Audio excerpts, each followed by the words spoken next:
Let's talk about the best businesses to buy in 2024. Now, let me give this disclaimer. In the small business arena, about 20 to 40% of these things are fraudulent, messed up, not as presented. So you still need to be careful. I'm not saying these are slam dunk. I'm saying if I was spending my time looking for companies and I spend a lot of time looking at deals, this is where I would go. But first off, let me tell you what a good deal is. A good deal is a deal with stable cash flow. Historically, you can see that the cash flow has consistently delivered because you have to pay back debt and you don't want lumpy cash flow. Yeah, they're going to tell you a story about why it's lumpy. You just want straight or slightly up. You also want a business that you understand and can grow. Why is that important? Because whatever you know, understand, what your family does, what access you have, friends, what calls, what network you've built, all those are new sales leads, operational leads to help you grow the business. So you knowing the business is an important part of it being good. And then my favorite, it's got to have a reasonable multiple. I talked about HVAC and home services being bad businesses. The multiples on those deals are so high now, I don't think they're priced within a range that you should pay. And you really can't get the debt that you need to make your equity return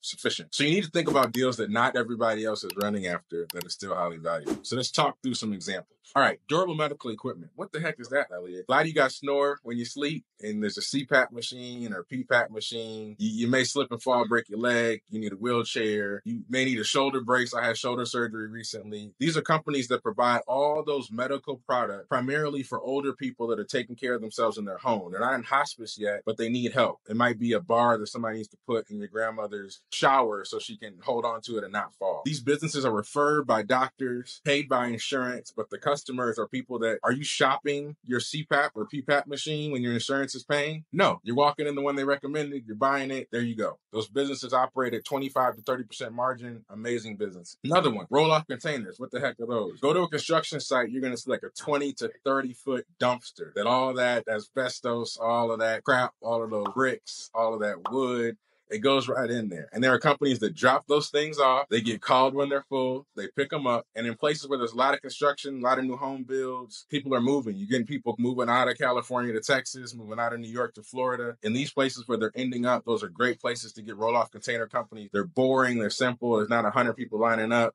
People don't even know what they're called, really. They think it's dumpsters. They're called roll-off containers. So when you search for them, that's what you search for. And then we get to my third and probably favorite, a poop business. So septic tank service is an amazing business to be in. If you live in big cities, you can stop listening because what the heck is septic? When you get outside of big cities, your house sits here. The poop goes in pipe down to the ground into a septic field. Before it hits the septic field, there's chemicals that digest and purify that stuff. By the time it hits dirt, you can't tell that it's just poop pipe from your house.